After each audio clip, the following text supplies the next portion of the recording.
welcome to our podcast, Dr. Diaries Adventures to Ireland. I'm your host, Graham. The aim of this podcast is to showcase doctors' relocation journeys to Ireland. So whether you're a doctor interested in the move or just curious about life in Ireland, this is the podcast for you.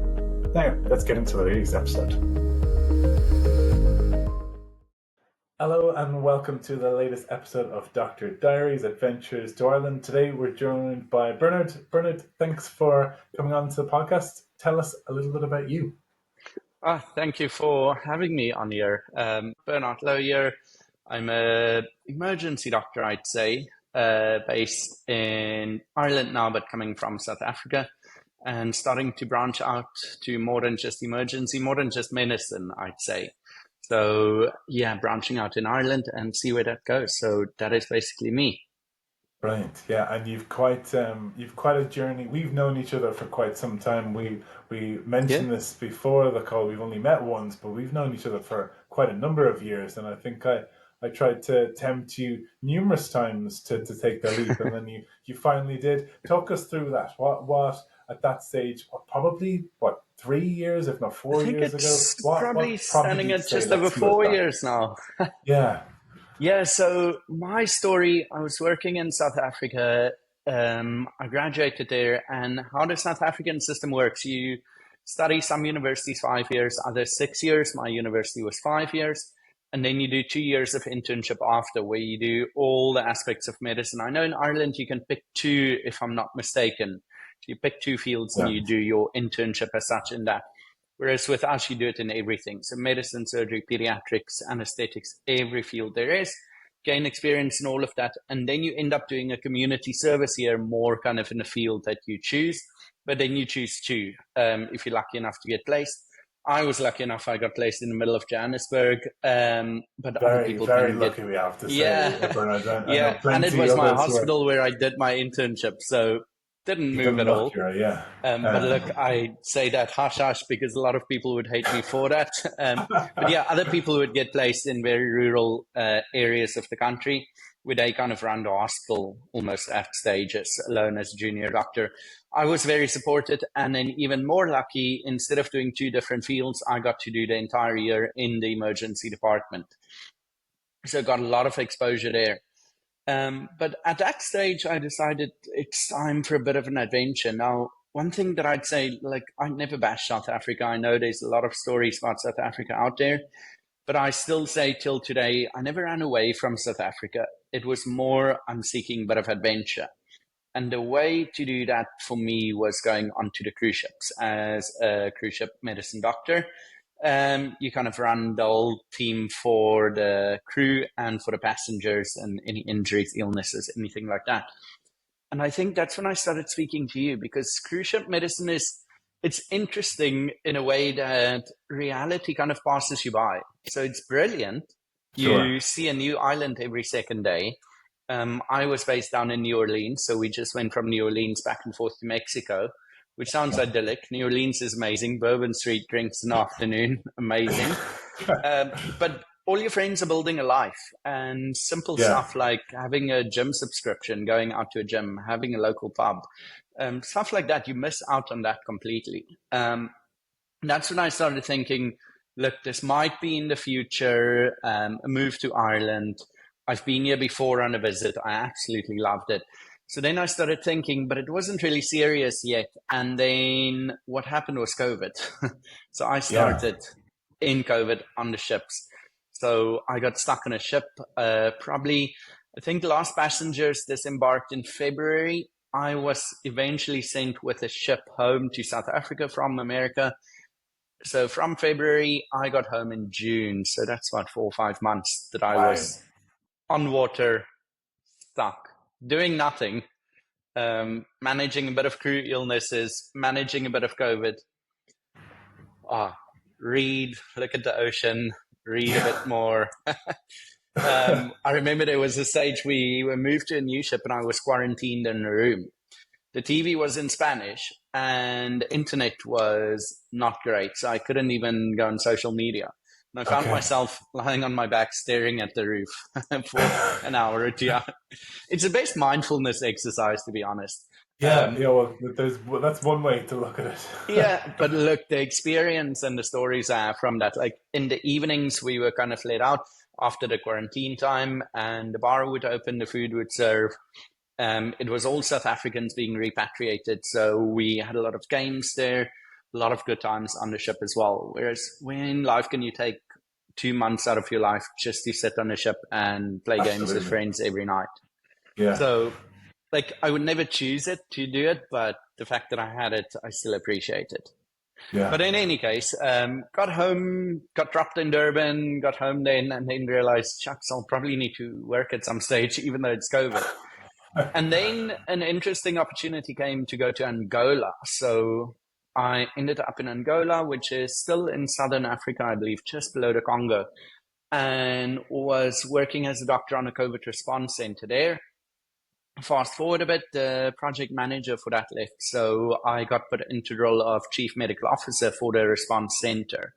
Now, the response center was a 7-bed ICU with about a 50-bed isolation unit, a mild illness unit, and then just an isolation unit of about 200 beds. On site, on a plant, it's an oil and gas plant run by Chevron from the States, so we had unlimited budget almost. Like, we did real good things. They never had a shutdown due to COVID. You can imagine in that industry, a shutdown would lead to millions of losses every day. Sure. So never had a shutdown, and none of the medical staff ever got COVID there because we were so stringent on processes. But that's where I got a taste more of the management side of medicine. But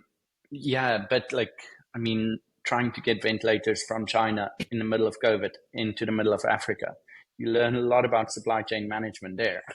Sure. On the ground. And then that's when I contacted you again. I was really, I didn't also want to spend, it was COVID times. We were all unsure, what is life going to hold for us? Didn't even know, is life ever going to get back to normal? Or is this our new normal? We didn't know that. Like, nobody could answer you. And I just decided I can't spend I was 29 at this stage, my early 30s, end of 20s, early 30s, sitting on a plant in Africa, making a good bit of money, but not getting that social experiences. And for me, as you'll gather in this as well, life is way more important. So that's when I contacted you and I said, look, let's make the jump. And that was fairly straightforward. All the advice you gave, like one bit of advice you told me with the IMC, phone them every day. They will tell you it will take a week. Still phone them next day. And that really helped. Really helped. They kind of get so irate that they like, just shove this guy up and get it done. And that really helped. So my stuff moved really quickly. Using that tip today in encouraging other staff, just annoy them. You kind of need to annoy enough that they like put into the top and just get it done. Is it innate in you guys where you're just overly polite and overly patient? I think the Irish have that on their side. Well, we're very blunt. But yeah, we're very polite. I think that's it. Yeah, but as you brought us through your career journey to that date, you don't seem the type to wait around, and when you make a decision, you're set into it. And I think at that stage, you have to just shake whoever you have to get where you want to be, and you did exactly that. And the excitement will drop if you make a decision that you're going to do something, but it takes you a year or two. That excitement drops. And in that time, you might get a different dream. And especially with my brain that hops all over the place, you might get something else that you're interested in. And by the time that comes up, you're like, I don't want to go anymore. So when I make a decision, I go for it. And then ended up in Dublin, where I've been for about, I think it's just over 3 years now. 3 years the way happy. Dublin now, And your first spot being obviously in the major trauma centre in the Mater Hospital in Dublin City Centre, and then following that, you stepped into the private space. Let's compare the two and how you found that experience in Dublin. It's different because you kind of have to compare it to South Africa as well, where I grew up in emergency medicine. So the first comparison to be drawn there, with the Irish system, both private and public, versus the South African public system that I was used to. I would call, especially in Johannesburg, emergency medicine there is more like war medicine. It's great experience. You gain a lot of hands-on experience, and you'll notice our doctors by that. is that we know how to get stuff done. You need to save the patient in front of you. I remember my hospital at the time had a gangster treaty that expired. So we had gunshots and knife stabbings all the time. I think at a stage we were going at 7 gunshots a night or something like that. I could be making this up completely, but it's in that range. It was just absolutely crazy. I heard a car screeching in, got there. The driver of the car and the passenger were shot both in the chest. Okay, so I picked up the passenger like this and ran in. And then the driver was also pulled out by other doctors. That's the kind of medicine you deal with. So comparing that to Ireland, Ireland was a very different beast. You get, like, especially in the Matrids, north side Dublin, the people there are absolutely amazing. I still love them. It's the most down-to-earth people you'll ever meet. But we did get a lot of drug overdoses, a lot more medical conditions as such, more than the trauma. Don't get me wrong, we had a few big traumas there, but it's one every now and then, so you don't get as much hands-on experience. And then comparing it to private is difficult as well, because that's still an emergency department. It's extremely busy, and you don't know if you pick up a patient, they can be very mild or they can be extremely sick. So that's what you're sitting with there. Then you move over to urgent care in the private sector, and that is mostly small illnesses and injuries, nothing complicated, with a lot of GP stuff in between, which is unfortunate. It's not the way it should be in an urgent care center, but it's just the way the system is working out at the moment, that people will come to you with 10 years of back pain that you need to try and sort out. So it's a different animal. It's still extremely busy. So both sides, I would say I was busier in Ireland than in South Africa. And I think that's purely because we have more hospitals to deal with the population.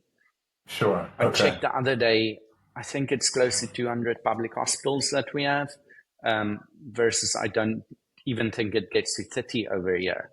We're in around the 30, 35 mark. But again, when we're comparing population size, there's 5 million here versus, what is it? A couple 100 million in SA?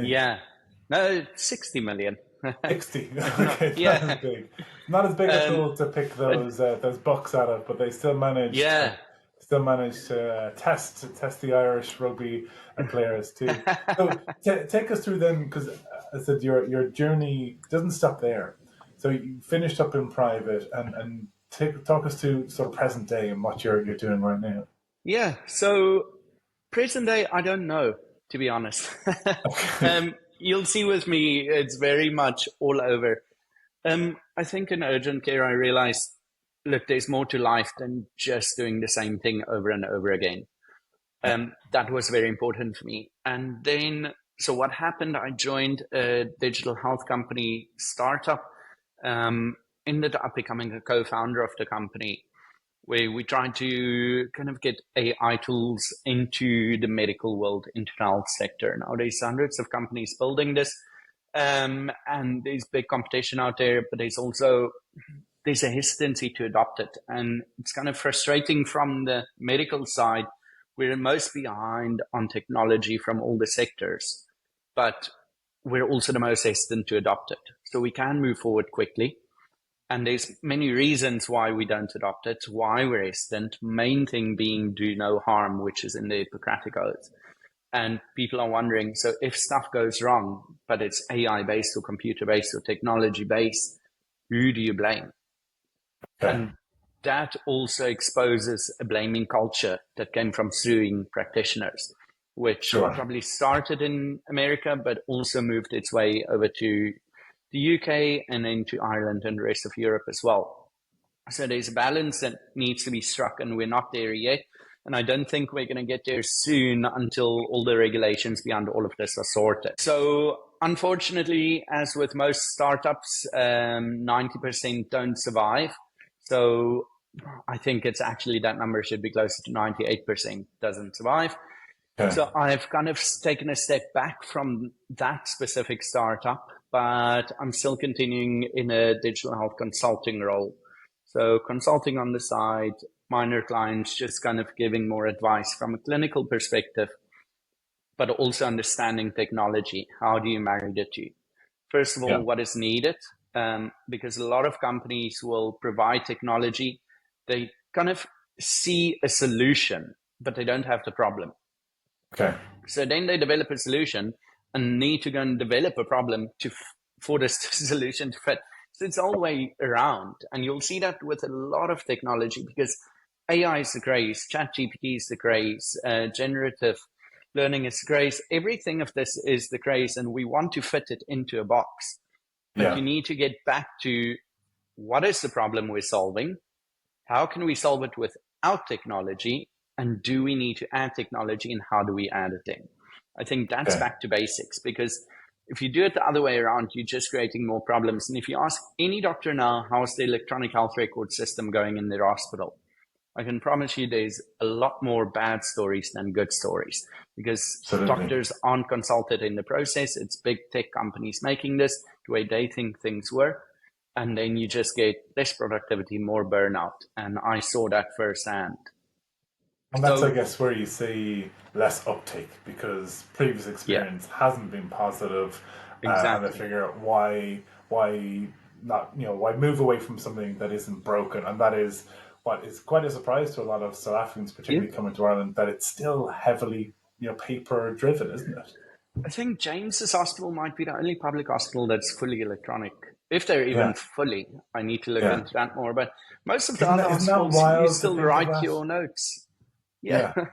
Crazy. And then they scan it in after.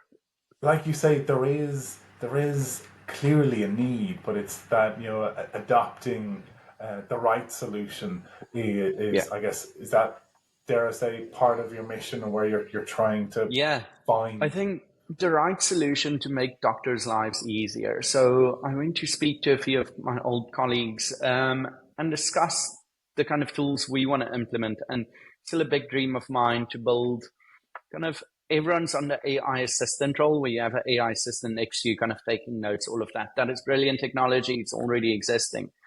But I want AI to kind of help stream patients, decide who's the sickest, where do they need to go, because it's not only for doctors. If I ask you as a patient, sometimes you have something wrong, you go to the A&E and people are like, why did you even come to the A&E? Like, well, how am I supposed to know?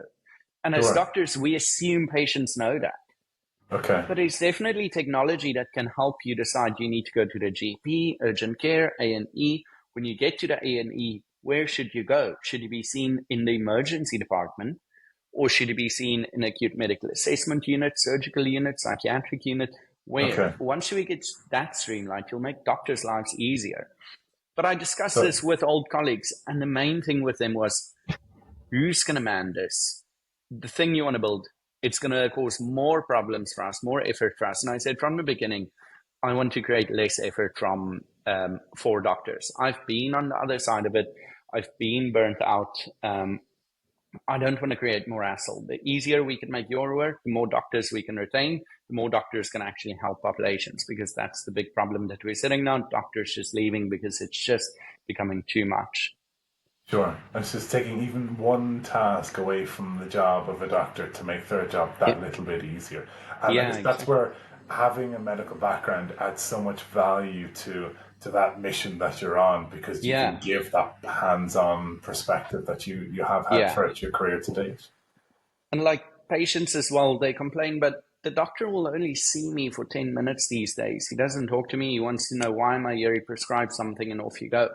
Yeah. Because what you don't see, that one consult still takes me about 30 minutes. Sure. So before you come, I have to scan through all this data that we have, try and figure out when were you where. It's not just clear cut. And then when you come in, I want to know what's going on. But in the back of my mind, it's still playing that after you leave, I have a lot of notes to type. I have a lot of data to enter, prescriptions to print, x-rays to send. There's a lot happening in the background. Yeah. And we need to take that all away. That's where the AI assistance comes in. Small little speaker that listens to the conversation and creates your medical notes for you, populates prescriptions, orders x-rays, sends referrals. You don't do a thing. You just press verify after. Yeah. In theory, that sounds amazing, doesn't it? The companies exist. Yeah, but you can just imagine. I'm sure you know plenty of objections to that from either the patient or the doctor's side of things. Is data protection probably being one of them too? That people are very conscious of where things are being used and how they're being used. But it's the way forward for healthcare, right? And it's the direction it's going in, and you're certainly trying to pave your path in that direction too. And that's why I think your story is very relatable, because it is a growing trend. You don't have to steer too far away from international publications to see doctors are being burnt out. Doctors are looking for a pathway, even side pathway away from medicine, where they can use their clinical experience in another way to get a bit more freedom back in their life, which you clearly are on that journey too. Yeah, and I'm all about, I think a lot of doctors, if you look on LinkedIn, are about this now, but I'm all about portfolio careers. So what I'm doing now as well, I went into aesthetics as well. Initially, just to have a skill on the side that can financially contribute to my life as well, so that I can do stuff that I love. But in the process, I started loving it. The patients are amazing. They don't come with problems. They want to be better. Because as a doctor, and it's nothing towards patients, but you don't go to the doctor because you're healthy. Yeah. You go to the doctor when you have a problem. So you just hear problem after problem every day, no matter what field you're in. Yeah. Whereas in aesthetics, they come because they want to look good for summer, or they just want to take care of their skin. They really want to be better, and they have the best stories. It's just a nice, positive environment, and you can do so much for people's self-image. I injected a guy that was sweating so much he couldn't even see friends. Young guy that has summer coming up. Injected him, sweating gone. He's out with friends. He doesn't have to hide anything. He doesn't have to feel self-conscious. And he was at Longitude 1 or 2 weekends ago, where that would not have happened. So I'm all about aesthetics now as well. I'm coming from the kind of burnout background into the wellness aspect of it as well, meaning regular physical training, healthy eating. So it's still in the very early stages, but going to build my career in that as well. So the more than aesthetics, the wellness aspect of health, and in the digital health as well. Going to kind of try and marry the two in between, spend some time on the one, some time on the other, just so that you don't burn out from the one. If you do anything full time, I think there comes time to be like, you know what, this is just too much. Sure. And just like you showed when you're going through your registration with the Irish Medical Council, that persistence is still very clearly present there. You have a mission that you want to get to. You have a space that you want to get into, and you're going to do whatever you possibly can to get there. And like you say, if you have to take a few detours along the way to get there, so be it.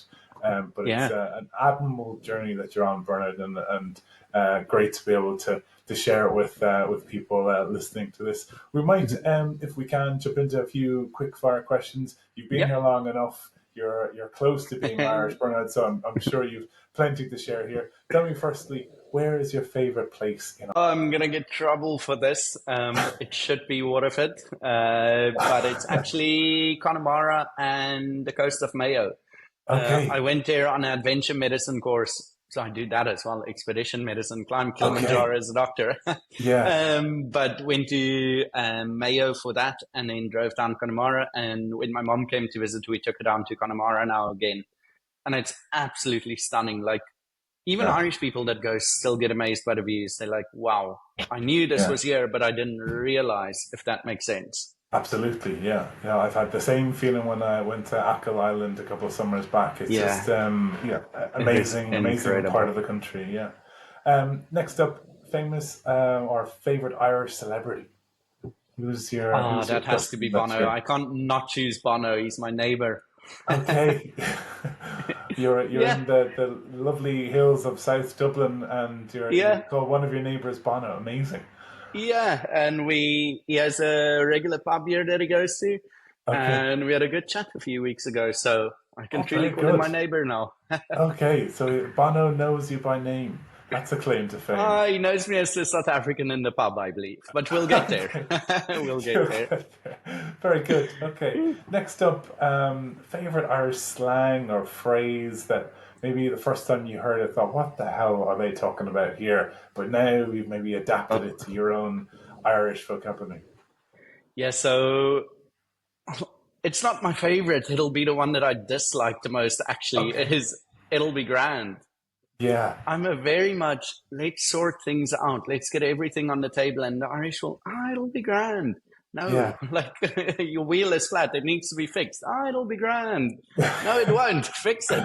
So that's my least favorite, definitely. And then one that I adopted that I then found out was more from up north is a wee bit. So I don't know, when I started in the match, I would shout regularly to the nurses, can I get a wee bit of adrenaline? And everyone would be like, you sound very out of place there. Yeah, so that'd be I it. think it is very regional, that the last one you booked there. Can you maybe share with us a South African slang that you maybe have encouraged other Irish people to use?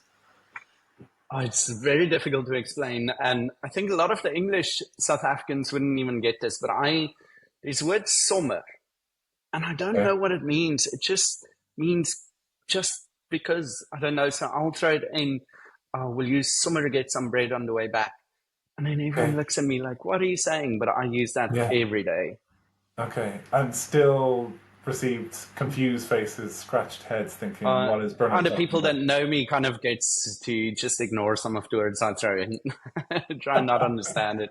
Just move on. Very good.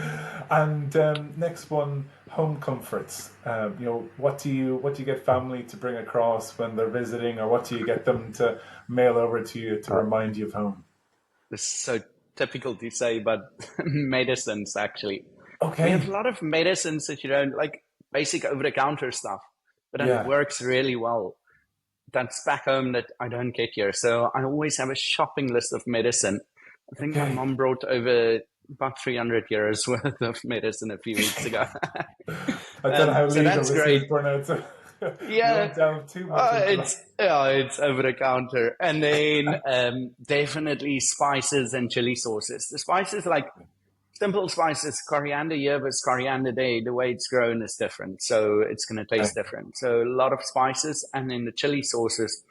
I realized you struggle to get heat over here, like proper heaty chili sauces. Okay. So I bring a lot of that from home as well.